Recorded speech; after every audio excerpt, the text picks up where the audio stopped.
Guys, listen. I gotta ask you a question. What forgotten actor would you like to revive interest in? I got fascinated in the last couple of years by a guy named Arthur Lake. He only had a couple of films that mattered. He was in Topper and some minor roles, but he was mostly known for playing Dagwood in the film versions of the comic strip Blondie. But what makes Arthur Lake interesting is he worked on Blondie. He made like 26 films as Dagwood, which I think means he's the longest running single actor performance of a comic book character. While he was doing Blondie, he became friends with William Randolph Hearst, started hanging out, and ended up marrying a girl that Hearst had supposedly taken in as his ward. But it turns out, years later, unbeknownst to Arthur, was the illegitimate child of William Randolph Hearst. And then, Arthur Lake just didn't have to act anymore because he was so rich off fucking Hearst money. Was also a suspect in the Black Dahlia murder, for real. I find Arthur Lake fascinating. I ended up buying... I bought an old autograph of Arthur Lake's off of eBay for a grand total of $7. So it shows you about how well known Arthur Lake is. But I find Arthur Lake fucking fascinating. Why the fuck am I friends with you? I don't have some weird deep dive history lesson to tell you. Warren Oates. I mean, he's just one of those guys, man.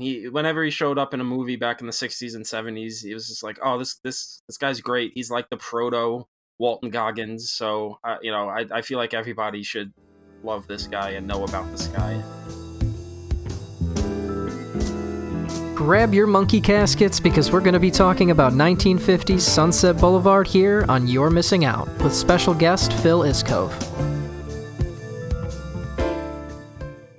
This episode, to talk about Sunset Boulevard, we are joined by someone you may know if you've listened to our previous show. He is one of the creators of Sleepy Hollow. He is now involved with the show Station 19, and of course, the co-host of the great film podcast, Like It's 1989, which me and Tom are both big fans of. Phil Iscove has joined us, and he chose Sunset Boulevard as his film. Hey, guys. It's been, a year since we last talked on mic, right? Has it only been a year? So roughly, yeah. I think it was like a little more than a year. I think it was a year and some change. End of right? March. It was the end of March we did the last show together. That's insane. It literally feels like it was 20 years ago. Yeah. Sure.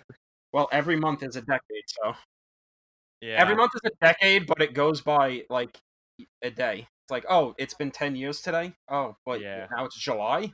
What? Yeah, it's no, it's crazy. I guess that does make sense. Yeah, we were in Kenny and I came to New York. We did a couple episodes with the Blank Check guys, and it was great. I'll say this before we get into the film, and Kyle can cut this or not, but back when Kyle was still in New York, we had a conversation about, because you and I had that day, I was at work, and you and I had gotten into like a big Twitter back and forth. So, and it was, we got. I don't remember what it was about. It was about, something about, I had talked about movies I didn't like. You liked some of them, and we just went back. It got real fucking heated. It was one of those ones where it was like a 40 tweet thread, and then like an hour later we're dimming it. Like, I'm sorry, I didn't mean that. And so Kyle asked, he's like, "Are you guys like good? Are you guys like friends? Like, what's the deal?" So to just clarify our dynamic for everyone, I think you and I are kind of we have the dynamic of your freshman college roommate. You maybe don't have everything in common. You somehow wound up stuck together, and for whatever reason, shit that other people do and would just roll off your shoulders, when that person does it, it just drives you wild. We've argued about inane shit on Twitter that like which would in no other world would matter. I hear you, and I certainly have no ill will towards you in any way, shape, or form. No. I mean, other than the fact that you need to drop the Wild Wild West bit, but other than not that, a bit. I mean, not a bit. Oh, Love that movie. He absolutely has to. He has to stop it. He has to now. You know who agrees with you? Everyone. Barry Sonnenfeld. Everyone. Yeah. Barry Sonnenfeld, a man who one of the last things I did at my job at the movie theater before they laid us off, Barry Sonnenfeld came for a live show, and I did his meet and greet in a full Jim West costume. Was he embarrassed for you? He did not seem amused in any way. I bet he did. Not an ounce of amusement. Well, part of the problem with doing that, just to wrap up here, is that it can seem like you're making fun of him. Yeah. I'm sure you didn't put that together prior to putting on said costume. But I mean, also, let's not forget that he didn't put blackface on or anything, but he's wearing a black man's costume. Correct. He is. Yeah. Listen, he signed my VHS of the movie. That's all that matters. So, Anyway, wonderful moment. Let's talk about. All right. Let's talk about a good movie. I'm gonna read what the National Film Registry says is their reason for inducting the film. Arguably the greatest movie about Hollywood, director Billy Wilder's masterpiece is a combination of noir, black comedy, and character study. Aging silent film star Norma Desmond, played by Gloria Swanson, persuades down on his luck screenwriter Joe Gillis, William Holden, to polish the behemoth of a script she's been laboring over for decades, and in the process, he becomes her paid companion. One-time titan of the silent screen actor-director Eric von Stroheim adds to the gothic creepiness as Butler Max. The film's often been parodied, but its brilliant dialogue, decadent production design, and wide-ranging acting styles have never been topped.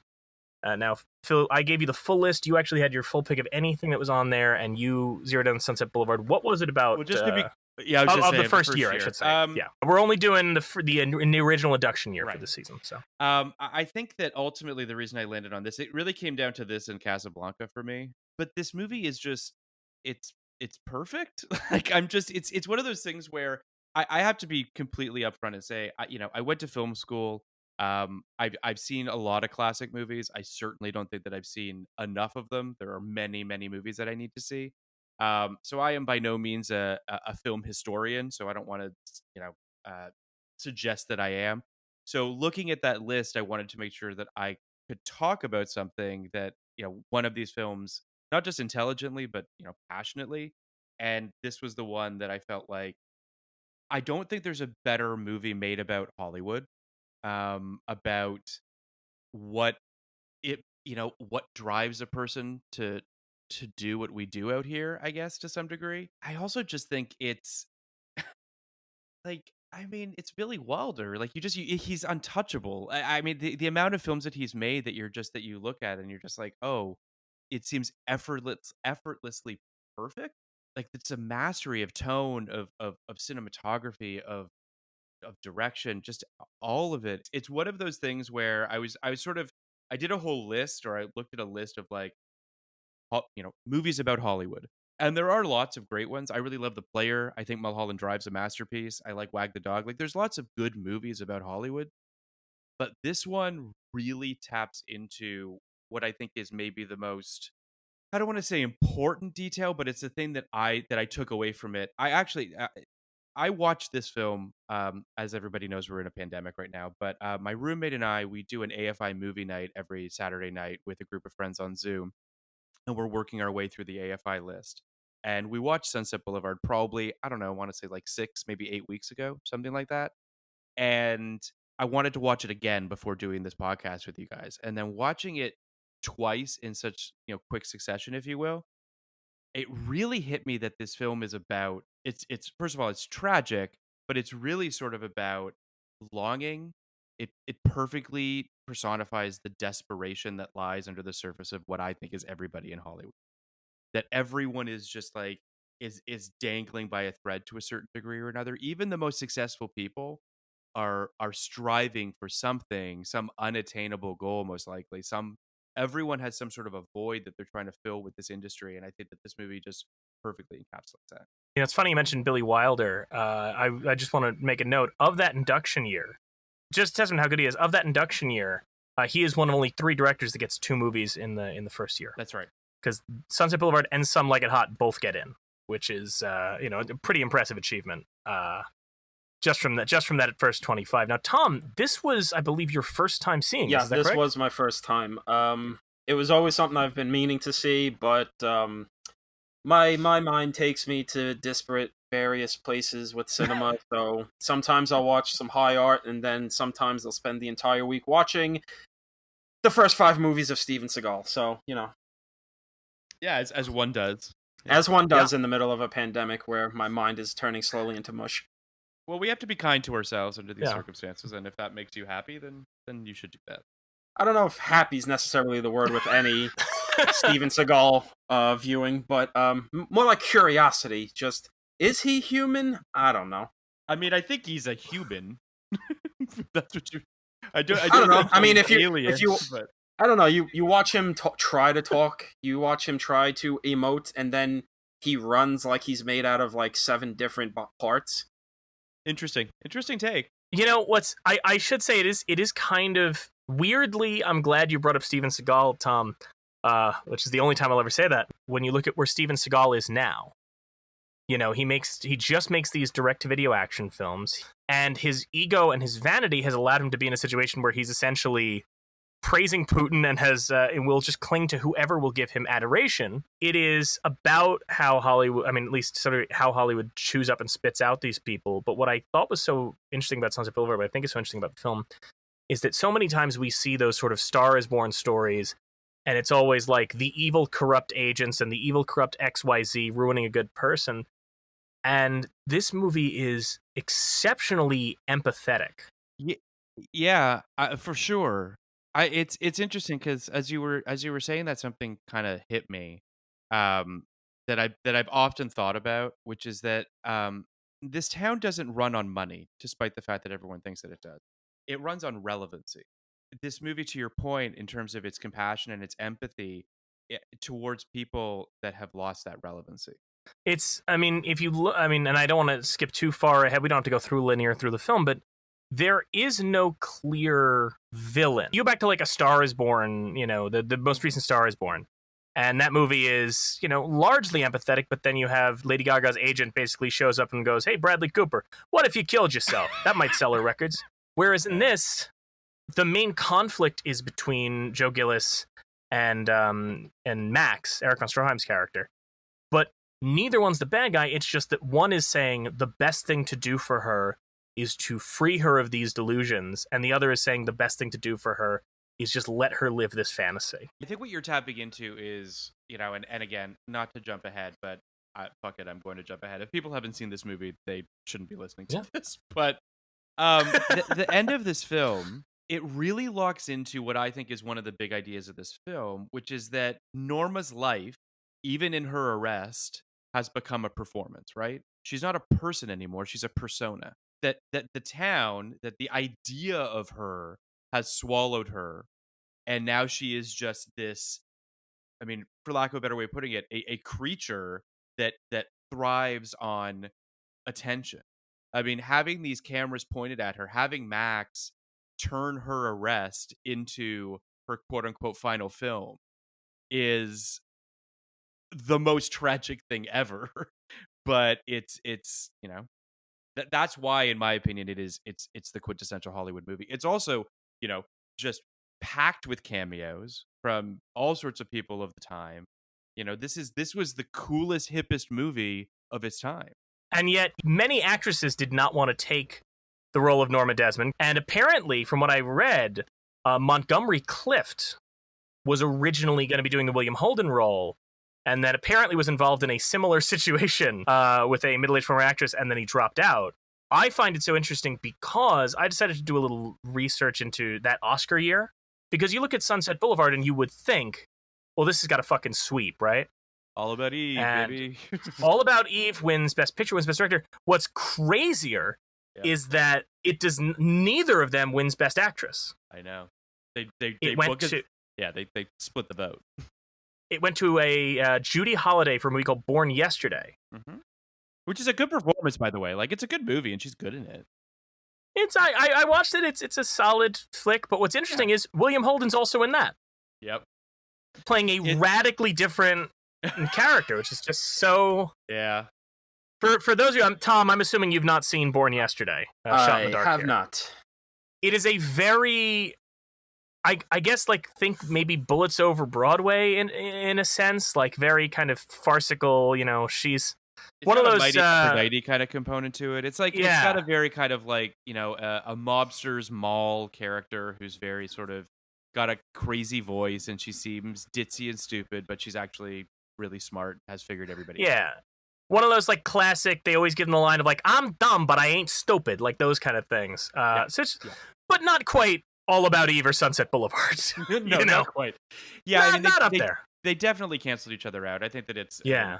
They're two of the most iconic performances in the history of cinema, and I think that most people were probably split about who to go with, and my guess is that it was a close count no matter what. But what's also interesting, other actors that were up for the role of Norma Desmond, Mae West, who wanted to rewrite the dialogue.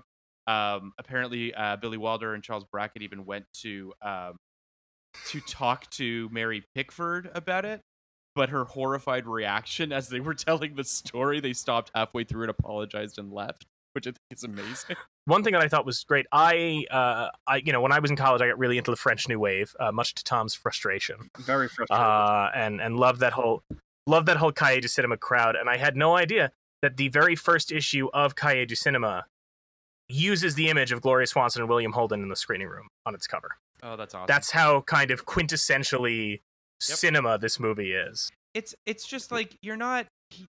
I don't know. It's like I watched it, as I mentioned, with a bunch of friends for our AFI club, and a couple of them had not seen it. One of my friends, who's actually a filmmaker, had never seen it, which to his chagrin, he was like, "I can't believe I haven't seen this," but like, you know. And we watch it, and it's one of those films where you're like, "Oh, that's where it came from," you know.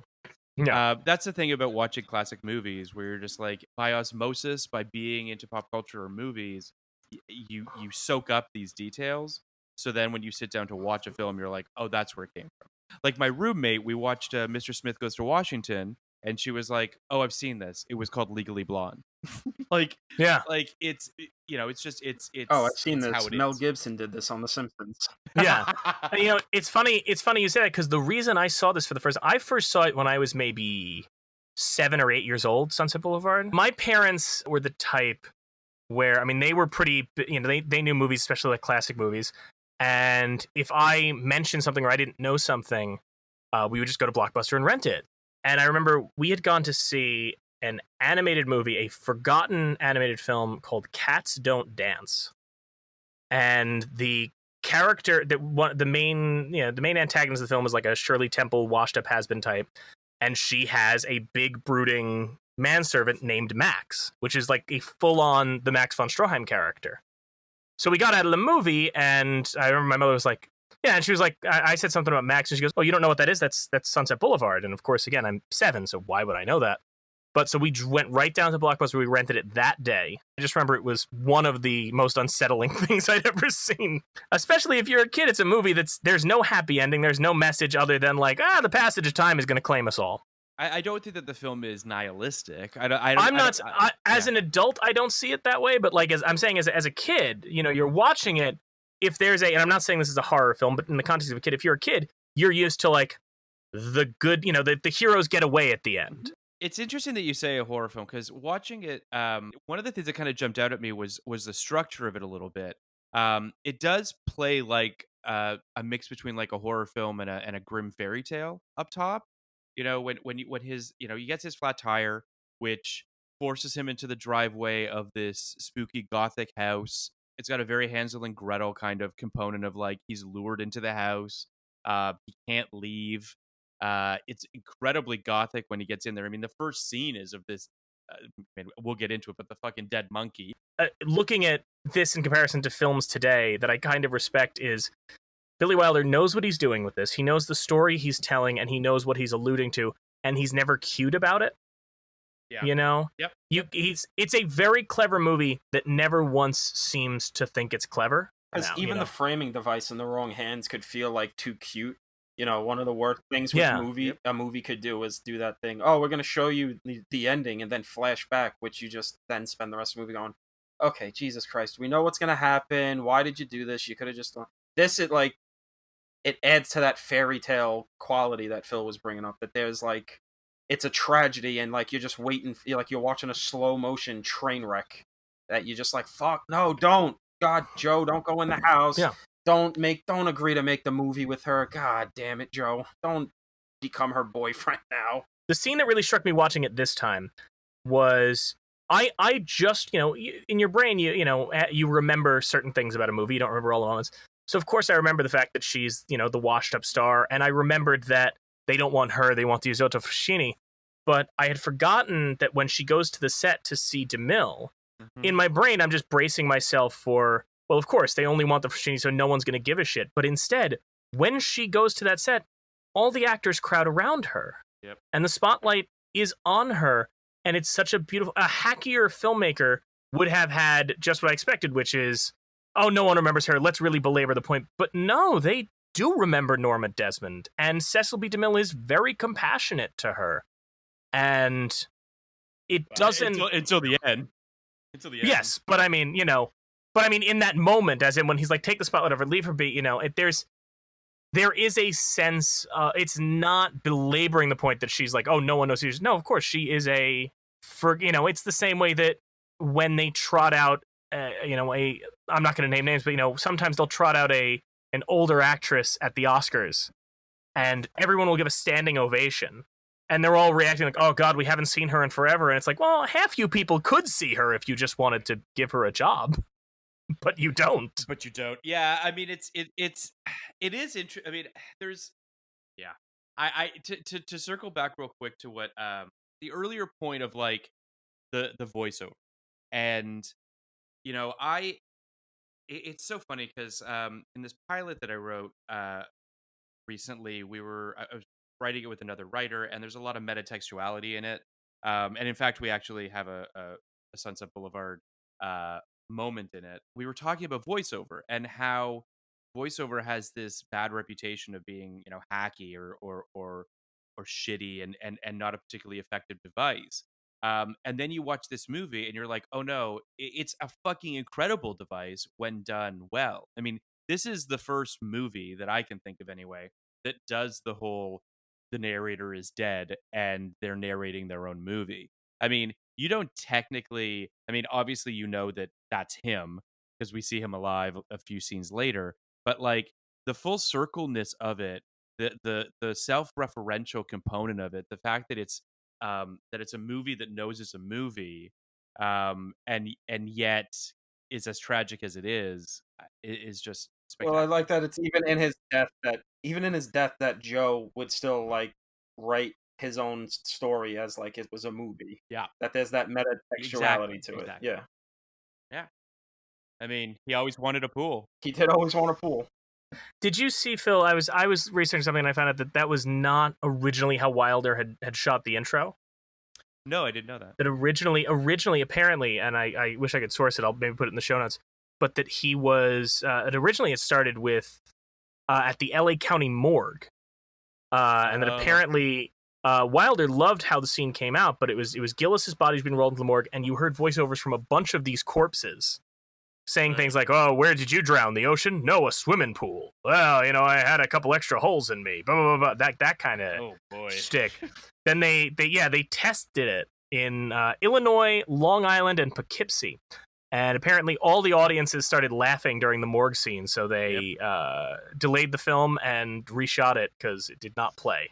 It's so interesting that you say that, too, because the pool plays so ominously in the film that on some level, obviously he knew that he died in the pool, so that's why the pool plays so ominously, but to not open on the pool, like, it is such a mistake. Like, I don't know. I just love that it's always, like, luring in the background, just lingering. It's such a great visual way to signify the decline of her status, and to show, like, how he's gonna end up dead in the pool, which was such a big, as much as you could say the decrepit mansion or the freaking car from the 30s or whatever, show that she's out of touch, out of time, she's haunting this place. The pool, like even he says, I wish I had a pool. A pool is back then such a status symbol, and that he chases the money, and he even gives up the girl. Yeah, still is. Yeah, he gives up the girl,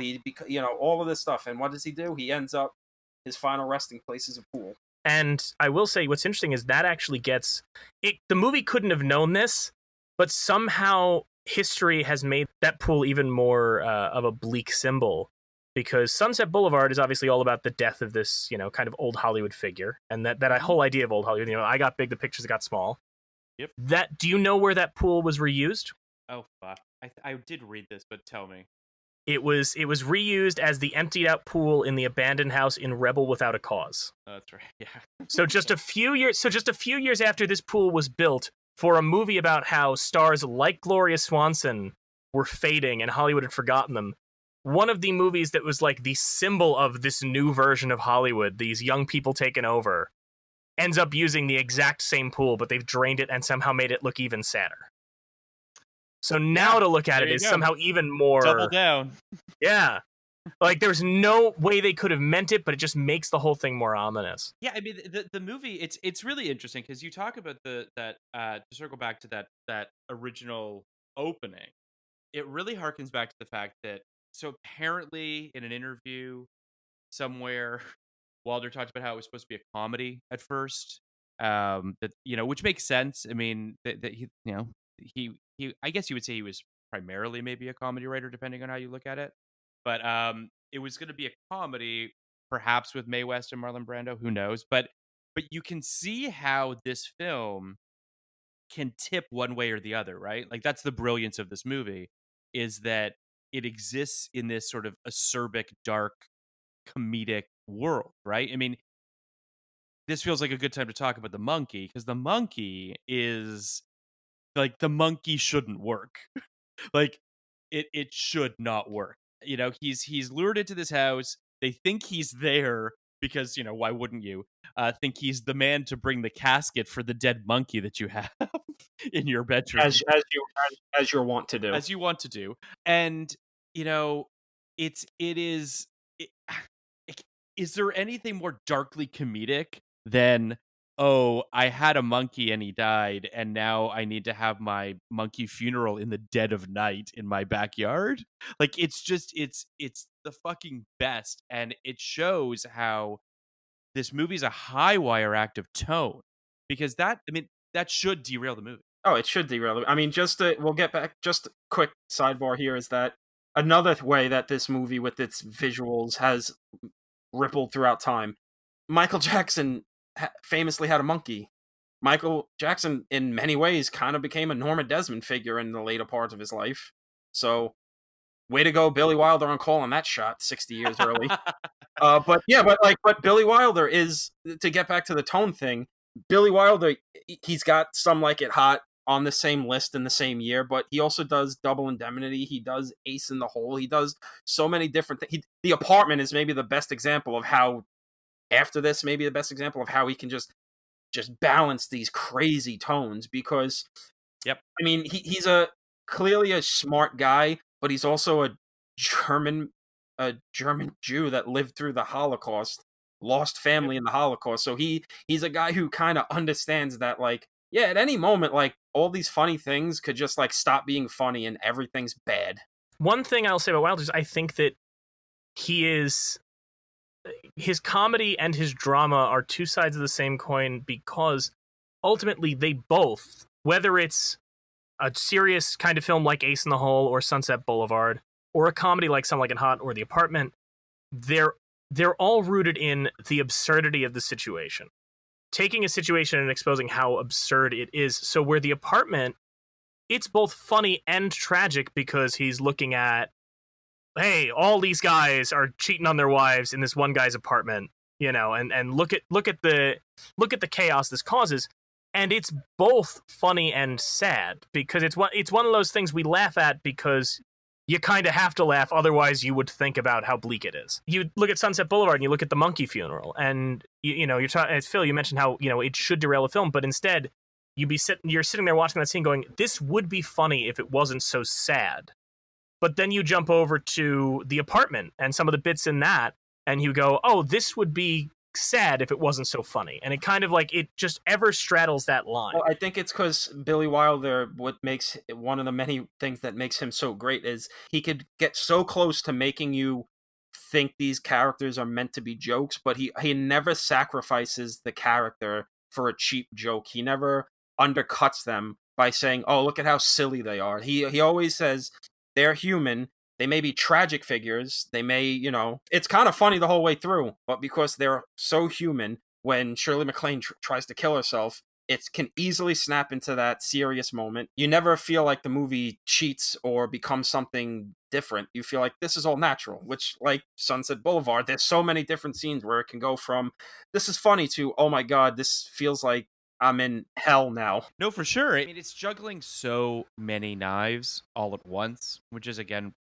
obviously part of its brilliance. I think it also just feels like, have you guys seen Double Indemnity? Yeah. Oh, yeah. Yeah. Like that to me, which I also think is a fucking perfect movie, but it's just the tone of Double Indemnity is, I mean, that's a straight up film noir. I mean, it's Yeah. really not deviating in any consequential way from that. And you can feel its influence on this for sure. You can feel sort of the noirish elements that this film has, but it's also it's it's more self-conscious. It understands what it's doing, whereas Double Indemnity is like just a relatively straight line. I also feel like part of it is the inside joke of it all. I saw. I mean, I don't know if I saw Sunset Boulevard first, but I remember watching The Player when I was a teenager. And again, I mean, obviously I didn't work in this industry, but I had a general idea of Hollywood. The Player is such a self-conscious film that understands sort of its skewering of Hollywood. Obviously, Robert Altman, not really a fan of Hollywood, You don't say. but this, but this film, it almost like Wilder's just. I mean, I think it's safe to say that Wilder's a better filmmaker than Altman, but they're both great. But Wilder has a way of skewering you, but you're enjoying it. Whereas Altman is really kind of saying "fuck you." This doesn't feel like a "fuck you" to Hollywood. This feels like a cautionary tale.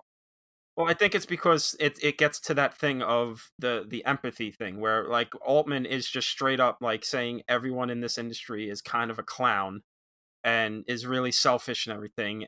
Where in this movie, the scene where she goes to the studio and DeMille is trying to like not break her heart is like Altman would have made that scene a lot more kind of dark and cynical, and Oh, 100%, 100%. it Yeah. it would have played a lot. It would have played a lot differently. I mean,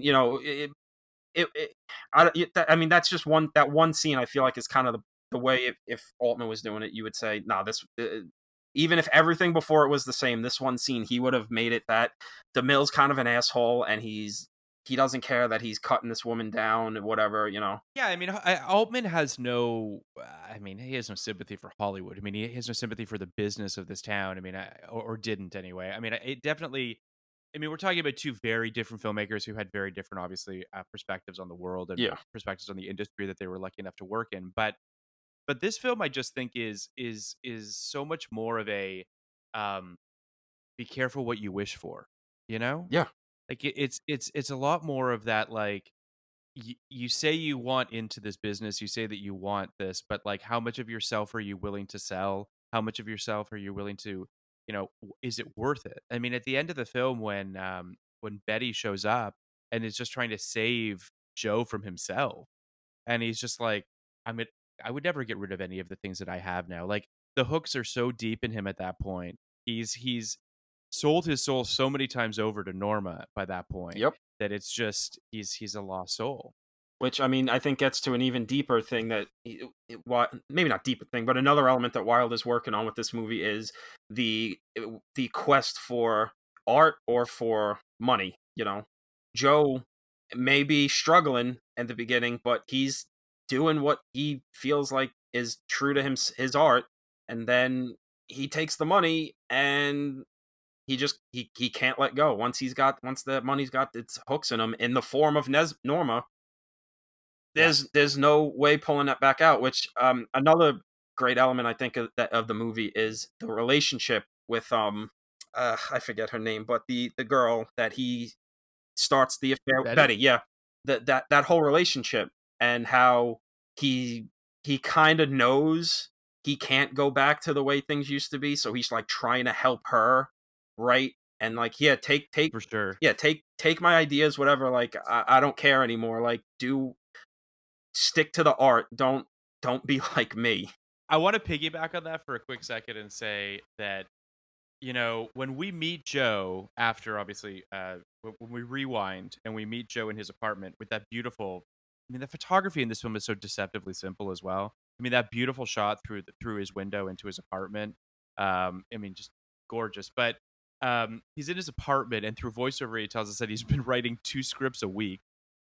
So there's that. Yeah. So like, this guy is he's a bit of a huckster, right? Like he's a guy he's clearly, past his prime, if you will, or he's not making his best material. The scene with the studio executive, I mean, he is desperate for a sale, Yeah. right? So we're meeting this guy at his lowest point creatively. What he might have been like years previous is hard to say, but it's hard to feel like this guy was ever really cresting. Like, it always felt like he was clinging to some sort of a ability or talent that he might have, which is why he's so susceptible to Norma. He's just, someone wants him and someone wants his writing. I mean, that's all he needs. One other thing I noticed, it's a minor thing, but, there's a little kind of inference in this film, besides just us guesstimating. There's an inference about how meaningless Joe's death is going to be, because you would think... He says it. He's like, you're just another fucking... He says it in his opening VO. Yeah, but I mean, as in, like... Just another the film, dead writer. There's another thing in here that struck me, which is I found, like, way shocking. Do you remember, so Joe goes to the party. He goes to this party that's held by, I forget the character's name, but it's Jack Webb from Dragnet hosts it. Yeah. Yeah, his buddy. Yeah. And he goes, and the friend is, like, making a loud introduction to him. And a joke he makes is suspect in the Black Dahlia murder, he says that. Now, the crazy thing is, the Black Dahlia murder had just happened, like, 2 years prior, and they're already joking about it. And that kind of... Well, it was pretty funny. Let's be real. It was pretty funny. Not funny at all. Not funny. Kyle, just isolate that clip and let's just ruin Phil's career. Just to be very clear, not funny, but I'm just, 3 weeks later, Phil's floating down in a pool just going, I shouldn't have made that joke. That's where it all went downhill. I shouldn't have. Bad idea. Bad idea. But, I even texted Tom when that happened. And I was like, that's fucking wild that they're making that joke. But it does kind of, I think it leans into the idea of, I mean, you're right, he says another dead writer, but just the idea of, right, Hollywood is just already joking about Black Dahlia, so no one's gonna give a shit. I think also it's again the brilliance and the depth of this screenplay is that, much like the scene when Norma goes to DeMille's set, is that this entire industry can run on the backs of people that aren't in front of the camera, and they'll work and work and work forever, but nobody will give a shit about them. Nobody will know their names, much like Joe. Norma kills him, and she's now the story. Joe is just the side piece, this side part of the story that everyone's going to forget. This story is now going to be, hey, you remember when that silent film actress killed the guy? What was his name? Oh, I don't know, but Norma Desmond. Isn't that crazy? So I was watching the party scene, and I recognized Jack Webb. Do you remember the two girls giggling by the phone? Vaguely. Yeah. Okay. Yeah. One of them looked familiar to me. So I started digging it up, and it was the actress Yvette Vickers. I bring this up because Yvette Vickers would later appear in Attack of the 50-Foot Woman, and she was in Playboy. She had like a small, career. But what I found interesting is, here's Yvette Vickers. This is her first screen role. Do you know what happened to Yvette Vickers? Oh, God. I feel like her last name is familiar. She was later found dead in her home, but she was found essentially mummified because she had died in her home, and the coroners estimated that nobody found her body for a year. Oh, my God. And I just, reading, and I bring that up solely because reading that while reading that about an actor who appeared in the movie about how this industry will just leave you to rot and forget about you was quite haunting, because it kind of that feels almost on the nose. It makes you feel like it's like, okay, here I want to ask this, and I have a feeling I know the answer, but I want to ask this. Now we've all watched this film now, and I think it's safe to say we all really enjoy this film, right? I believe so. Yes. Yeah. Okay, and it had an impact on us, and I've seen this before. Phil, you've seen this before. How many of us have seen any other Gloria Swanson movies? I think zero, unless I don't think I've seen any of her other films. Unless they showed us some shit in college that I don't remember. I've only seen her in one other thing, and it was last year. I watched a movie she did called, I think, Indiscretion. Okay. And it was only because it had another actor in it that I was doing some research on. And I thought of that because I think it's kind of interesting that we watched this movie, right? And you watch this, and you think about how sad it is people kind of forgot about Norma, right? The film's kind of laying in this idea of how, this person had a life and a legacy, and it seems like no one cares. And yet, even with this absolutely, career-defining performance as Norma Desmond, afterwards you walk out of this movie that really affects you, and yet nobody really seeks out more Gloria Swanson stuff. She's kind of only remembered as Norma Desmond, even after that, which I found kind of... there's something to that in a way that kind of struck me, that she makes this role about how we kind of forget about actors, and yet it didn't really lead to a revival of even her own career. Yeah, it's really that is really that. And I'm not saying that as in like we should all go out and watch every Gloria Swanson movie, but it's just kind of striking that everybody walked out and went, wow, we should not do that to actors anymore. Anyway, let's never talk about her again. And do you know what you just reminded me of with the Black Dahlia thing, is that Hollywood probably did it before and after, but Dirty Harry made a movie about the Zodiac killer, Clint Eastwood gunning down an active serial killer that the San Francisco police had no leads on and was still killing people. Imagine if imagine if someone made a movie about the Golden State Killer before they actually caught the guy and he was just still running around killing people. Yeah.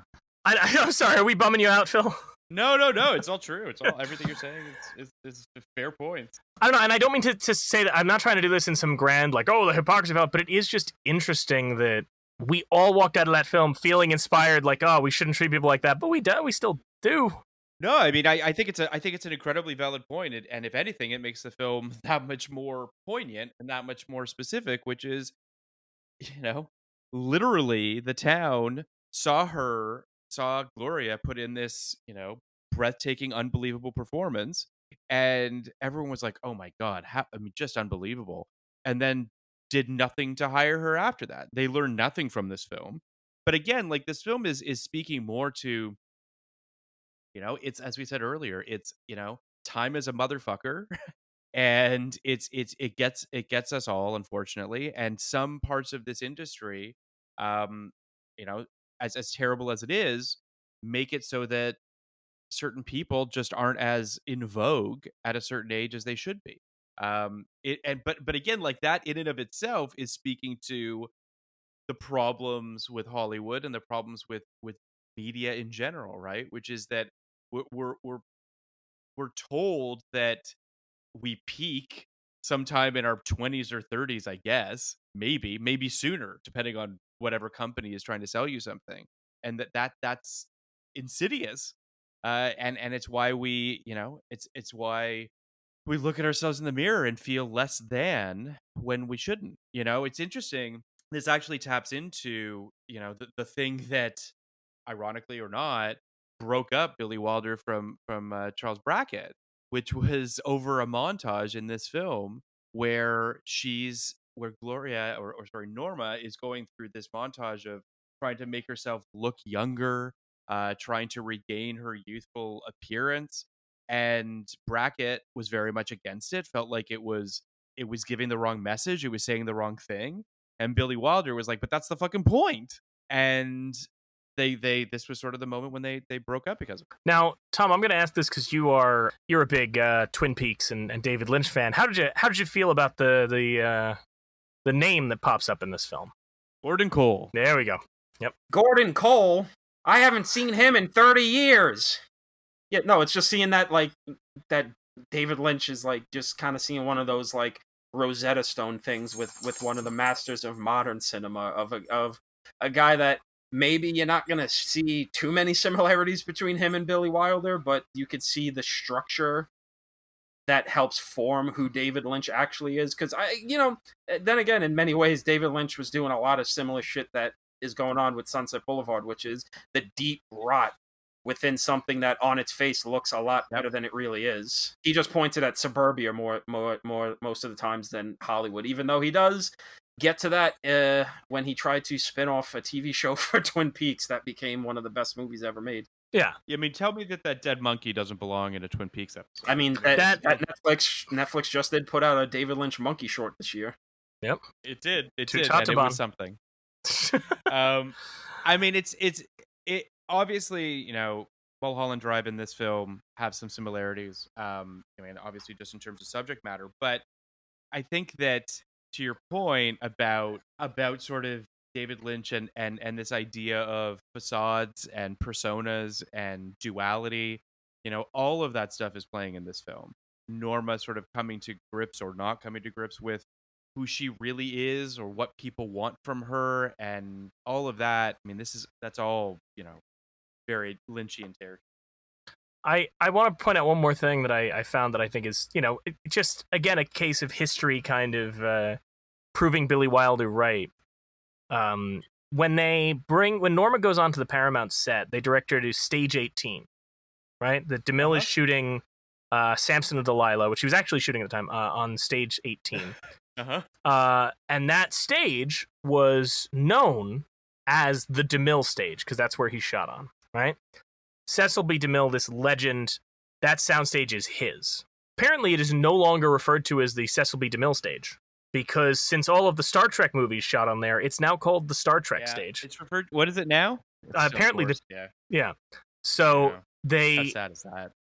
Well, that's the thing. It's like, here's DeMille, this icon, and even his legacy has kind of stripped away. For as successful as Norma Desmond was at killing somebody, she still ain't killed more men than Cecil B. DeMille. This is also true. God damn it.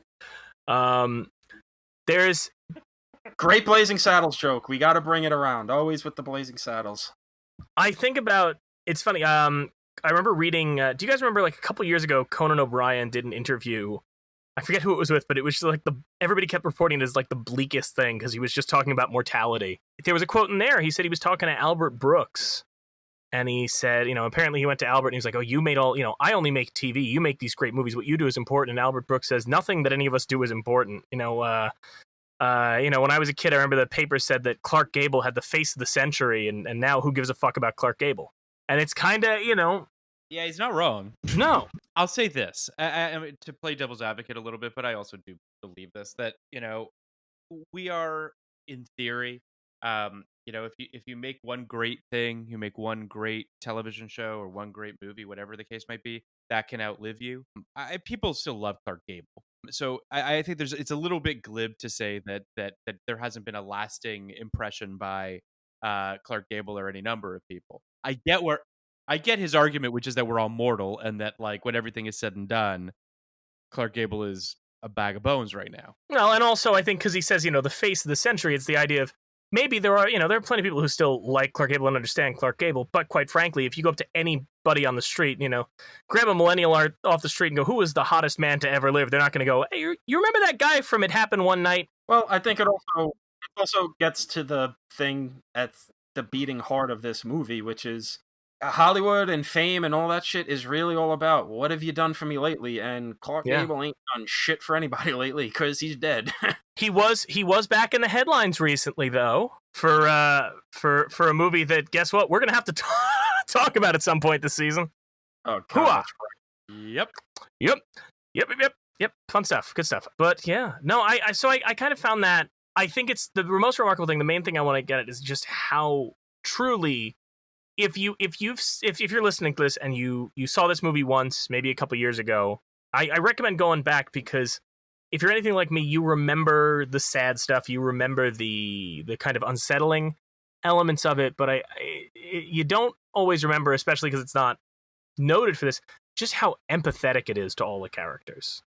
Just how truly it could have gone a million different ways, but it is so compassionate. And I think that that's something that's kind of missing in the way that most people would approach a story like this today. I agree with that. I think that the compassion that Wilder has for his characters is probably one of his greatest traits as a filmmaker. I think that you can tell that he loves these characters, warts and all.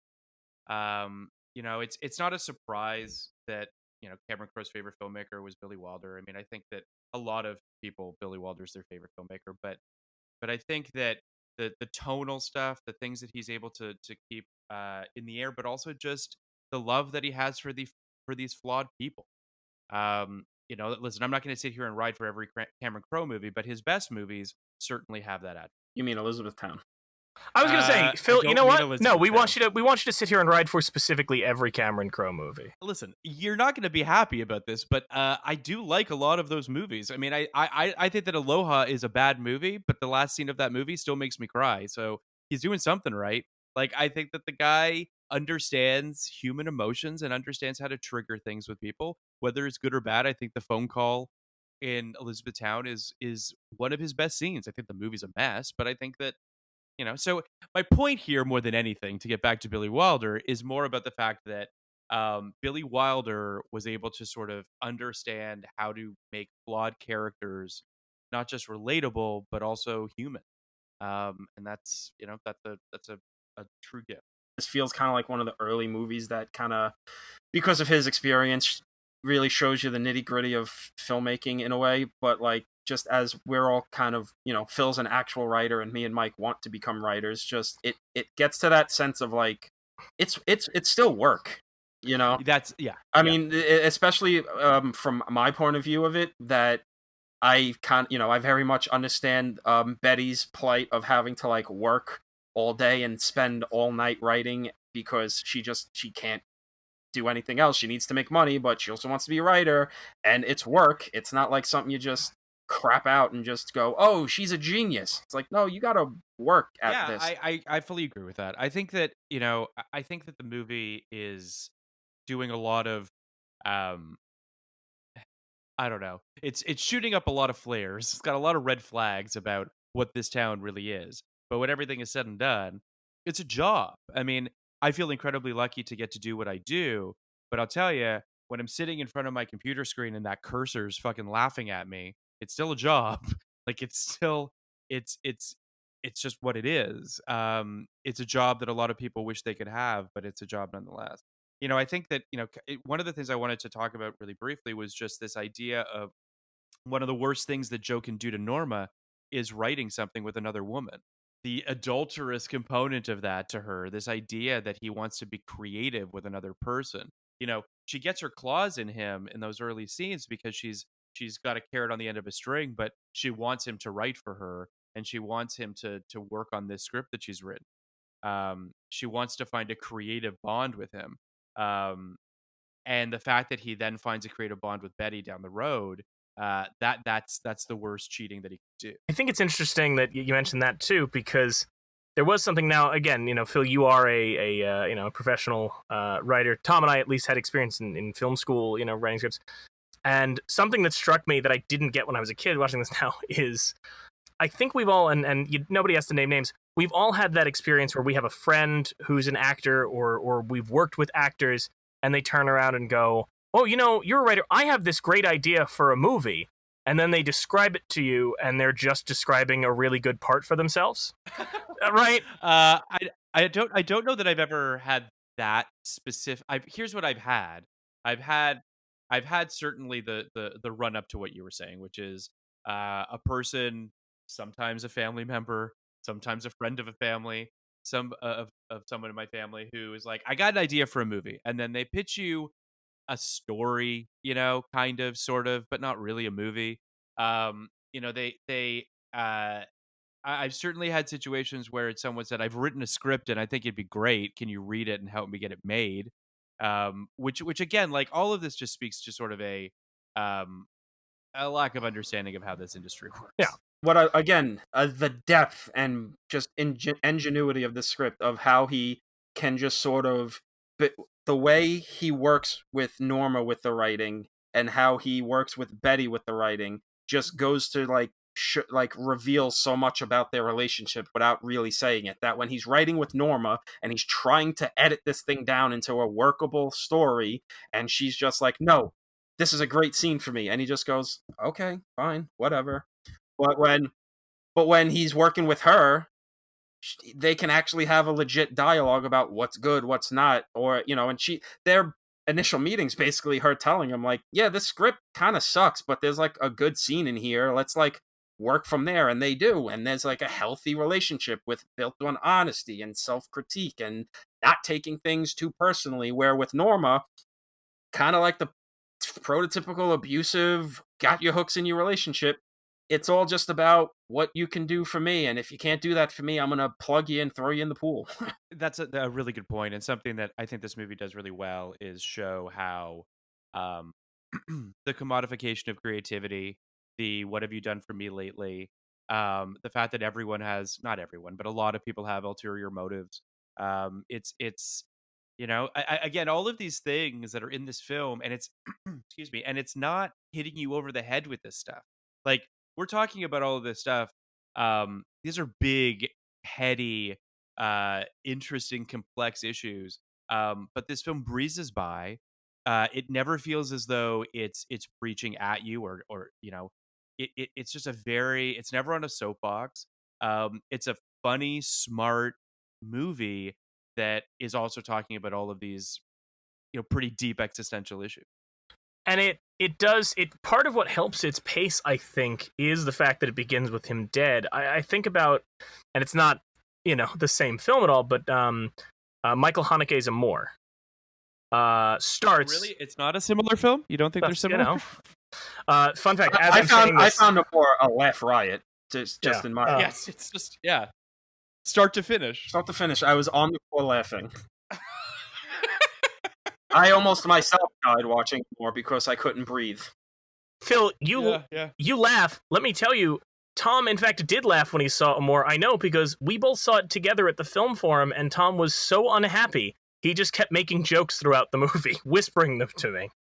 So, well, that's not. He didn't find the movie funny. No, he found an opportunity to yes, okay, he wanted the whole film to just be the old man fighting the pigeon. But Amour starts out showing the wife dead in the bed, and then starts at the movie. And the reason Haneke said he did that, he goes, I didn't want people focusing on the suspense of where is this going to go. I want you to know where it's going to go, so that you can stay. You can stay in the moment and focus on what I'm trying to say.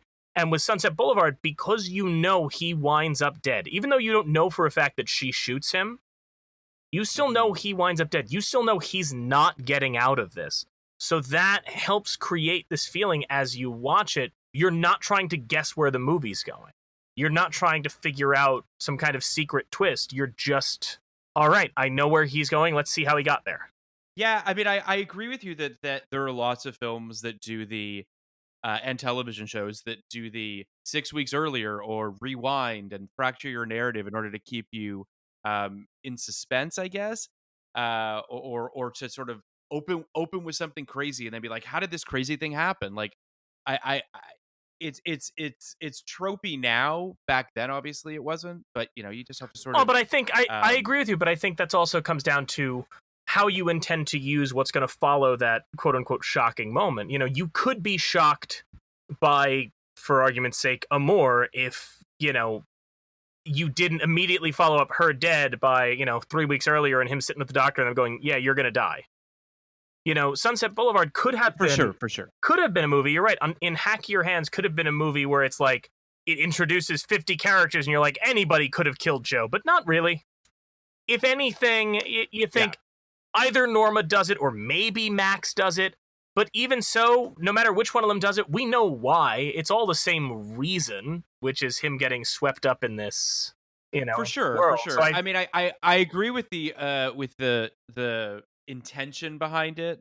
I don't know that it was the same intention as Amour, but I do think that there is something to be said for Billy Wilder out of the gate saying, this guy's destined for this, and no matter what he does, this is how it plays out. So you're watching a man on whose days are numbered. I think that's I think that helps in the sense that you perhaps don't ever get as attached to him in the same way, or at the very least you aren't sort of sitting around wondering.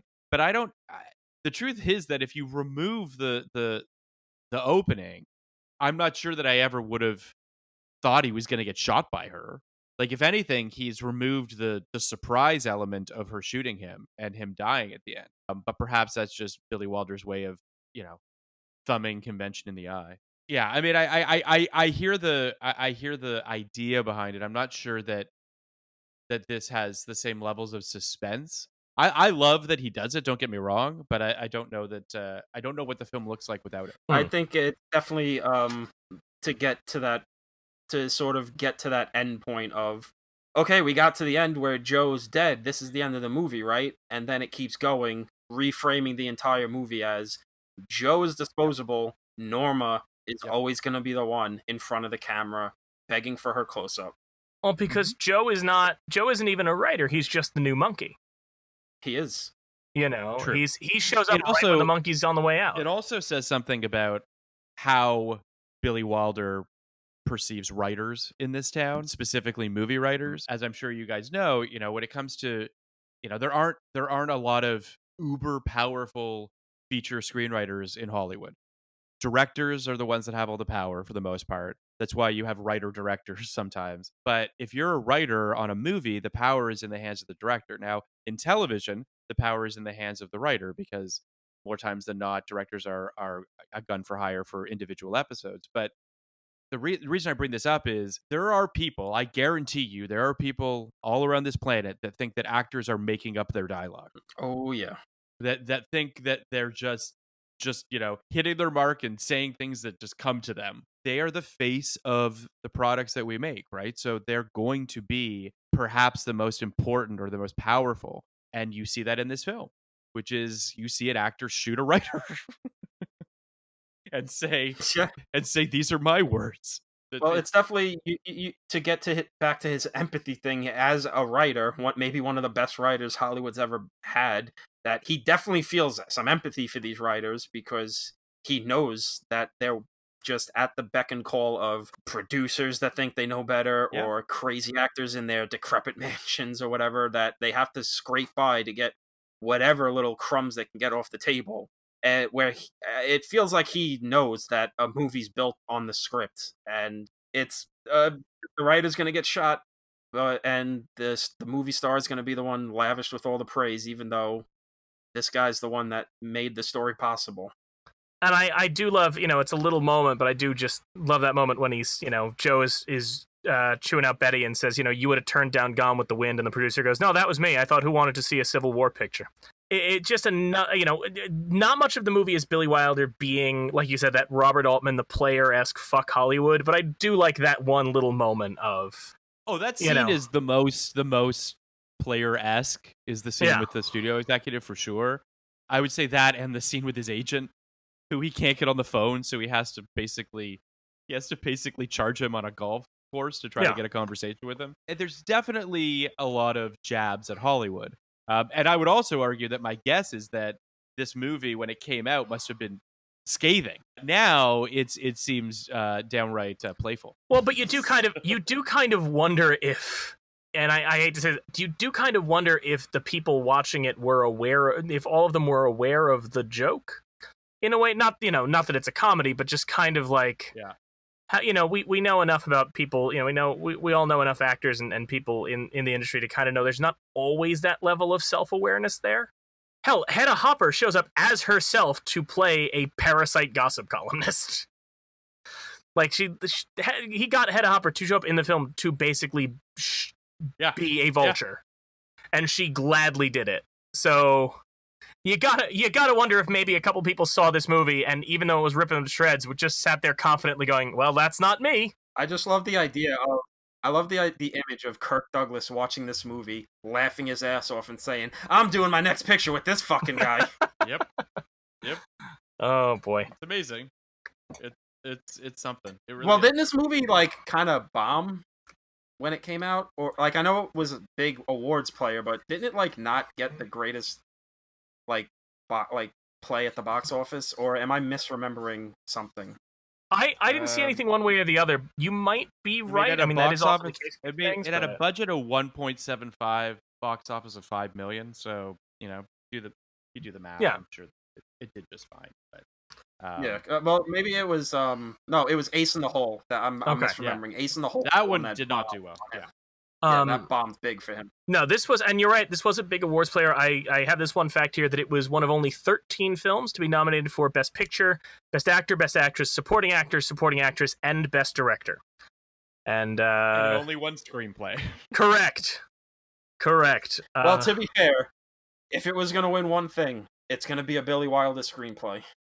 I mean, and let's be real, All About Eve is it's a great movie. All About Eve is a great movie. I will say, and we're going to talk about it at some point, it is one of those movies that I feel like I maybe respect. I enjoy All About Eve, but I definitely I know if I had the ballot, I would have gone Sunset Boulevard over All About Eve. Just I would have done the same. That's This is like one of those years, like when the Best Picture field is so crowded, and there's just like, oh, well, what's going to win this? What's going to win that? And then you go, oh, well, Quentin Tarantino wrote a movie, so, I mean, just give him screenplay. Yeah, you're right. Yeah, I think that Sunset Boulevard is a better movie than All About Eve, but, All About Eve is a tremendous, also skewering of of Hollywood. Haven't seen that one. Excited to watch it. It's very, very good. And it's very funny, and Bette Davis is tremendous in it. Like, it's a great movie. It's not a film that I remember when I watched Sunset Boulevard a couple weeks ago, and I was like, how did this not win? And I was like, oh, okay, fair enough. Yeah, I think what ends up hurting All About Eve is just that while other movies have parodied Sunset Boulevard, they haven't quite stolen the formula, whereas a lot of movies have kind of taken the sort of dynamic of All About Eve and done it a little less well. And so when you finally watch it, it's hard to not draw those comparisons. It's the same way people talk about, when you finally read John Carter of Mars, you're like, oh, I've seen this 1,000 times, but it was the one that was telling that story first. Yeah, I mean, it's similar to Sunset Boulevard in the same way. It's like if you've seen movies that skewer Hollywood, you watch this and you're like, oh, okay, yeah, this is the first one. You look at the the other nominees. I did actually watch the other Best Picture nominees. So I did watch Born yesterday. It's fine. I watched King Solomon's Mines, which was weirdly nominated, and then the original Father of the Bride with Spencer Tracy. With Spencer Tracy, yeah. Meanwhile, like other things in there are like Asphalt Jungle. Nah, they didn't nominate that. Adam's Rib. Nah, fuck that. But Father of the Bride. They make weird choices sometimes. You're saying the first mistake they ever made wasn't giving it to Green Book? It's the Academy's made mistakes before Green Book. You're kidding me, right? Yep. This isn't a hallowed institution that gets it right 99.9% of the time. We will personally feel like maybe the National Film Registry doesn't get it right every single time. But I'm excited. I'm certainly. I mean, this is I do have to thank you, Phil. This is the we did like a test episode, but this is the first actual episode we've recorded with someone, and and I knew you were the first person I wanted to get on for it. Oh wow! Well, thank you so much for having me on. I truly, I as it should go without saying, I really would love to come back. I would love to talk about E.T. There's a whole bunch of other movies on there for sure that I absolutely would love to talk about. Yeah. Just be aware that the inevitable E.T. episode will probably involve 15 minutes where Tom just unplugs his headphones and I go off on a tangent about the ET ride in Florida. So just be prepared for that. Yeah, no, I will. I'll take whatever, as long as I get to, expound about my love of ET. I'm great. And have you ever ridden the ride? That's a real question. Have you ever ridden the ride? I have not. It is one of the most magical experiences you'll ever have in your life. You get to sit on the little bike as Elliot. ET pops up in the basket. This is the shit I have to deal with every day. Just like I don't go on rides. Wait, no rides at all. I don't really like theme parks. I don't really like rides. I went to Disneyland for the first time. I think it was last year. I did Pirates of the Caribbean. I did a couple of them, but like it's just not. I just don't like being shaken like I'm in a fucking martini shaker. I just don't know why people like feeling like they're gonna die. I feel like that all the time. I have enough anxiety in my life, so I stand by the fact that I remember when you were last in New York and we were talking, and I asked like, "Are you all right?" And you're like, "I don't like the city. It's really cramped. It makes me anxious. Like, I don't really dig New York." And then the next day, I got out to Burbank, got in my hotel, looked at all of the wide open hills around me and the trees. I think I messaged you immediately. Like, I get it now. I get it. This is pleasant. This is wonderful. I appreciate you guys having me on. I really, really do, and we'll do it again soon. All right, thanks, buddy. Thank you so much for coming by.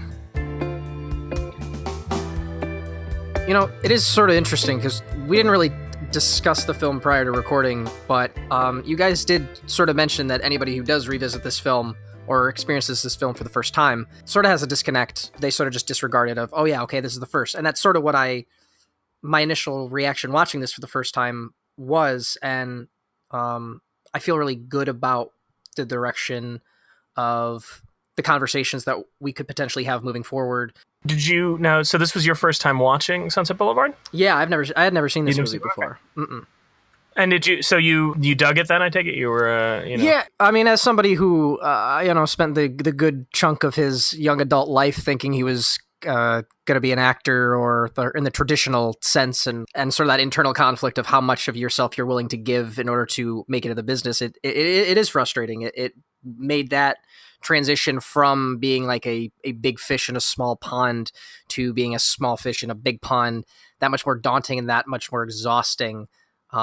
And I guess I did find it fascinating that a movie that's already, this got like 1950, so at least 70 years old now, is still, the themes around it and the critiques of Hollywood are still as poignant as they were back then. Now, Tom, where does it rank for you in terms of Billy Wilder films? Because I know you're a big Wilder fan. For me right now, I gotta say it would be third. Ace in the Hole is my number one, and The Apartment's number two.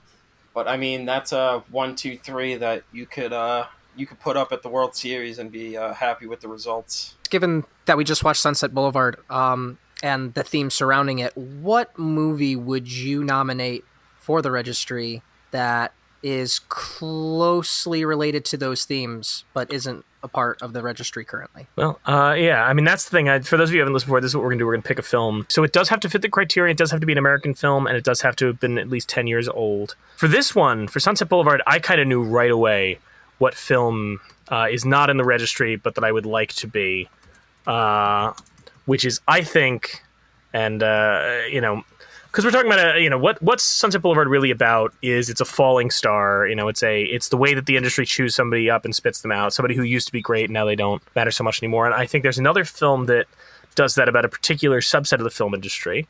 And I'm amazed it's not in the registry. And I don't believe any of this man's films are, which is Paul Thomas Anderson's Boogie Nights.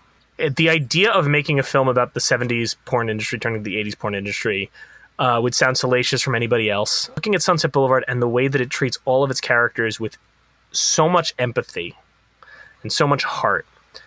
And what made Boogie Nights remarkable and what made Paul Thomas Anderson a name was just the remarkable level of compassion and empathy that he brought to the characters of Dirk Diggler and Roller Girl.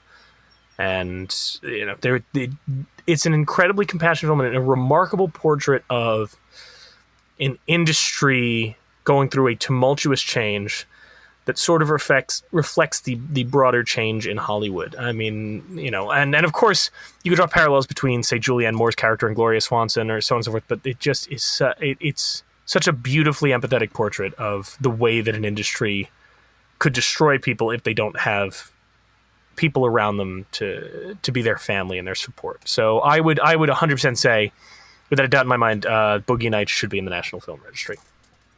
That's that's a good fucking choice. That's what I thought you and I were going to have the exact same one. I was very worried, so I'm very excited to hear what you got. No, that's actually I had 2 or 3 here, one of which that got nixed because we're sticking to the eligibility rules here. So yeah, I'm gonna go with Barton Fink. Barton Fink! Barton Fink! Barton Fink! Yeah, Barton Fink, it feels like it's dealing with a lot of similar stuff that Sunset Boulevard's doing, but it's doing it from a more skewed, almost like mirror world version of things, where it definitely feels like it's not trying to be reality. It feels more like a heightened, satirical version of reality, where you get the sense the Coens, like Billy Wilder, understand this business. They've been dealing with it for a bit, and they're trying to skewer it.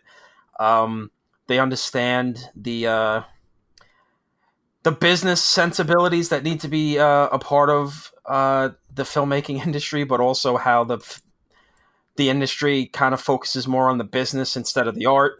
Barton Fink himself feels very much like a Joe character, maybe a little more high set status as a well-respected playwright, but one who has to just try to become a writer and deal with the slaughterhouse that, the industry is. It's cutting, it's funny, it's dark, it's scary. It's got some amazing performances by Turturro and especially John Goodman. It feels in many ways like the dark, demented, like grandchild to Sunset Boulevard. And for both of us that aren't the biggest Coen acolytes in the world, this is one of my favorites from them, and it's one that I think would play really well as the B-side in a double feature to Sunset Boulevard, where you want a little more. You went through that insane, tragic, crazy story, and now you want something a little more that'll goose you a little more, that'll make you maybe kind of just make you laugh a little more, and maybe not leave you with such a miserable fucking feeling in your gut. But Barton Fink to me is of the eligible movies, I think is the one I would go for. I dig it. I that's a great pick. I hadn't even thought of that one, so I'm really on board for it. And just as a hint into the old mind here, if we weren't going to abide by the rules of 10 years, of course, yep. Once Upon a Time in Hollywood. Of course it is. But not even just because we love it, but it like just from talking about Sunset Boulevard, so much of that is kind of in Once Upon a Time in Hollywood. No, the minute you said, well, because we can't go by the 10-year rule, I'm like, oh, I know what he's thinking. All right. Yeah. Thank you for listening. And of course, a special thank you to Phil Iscove for joining us again to help kick off our new format. If you like what you heard, you can follow Phil on Twitter and Instagram at PMIscove. You can also follow our co-hosts on Instagram and Twitter as well. You can find Mike at NKOAS and Tom at RagingBold1990. Thanks again for listening, and we'll see you next time.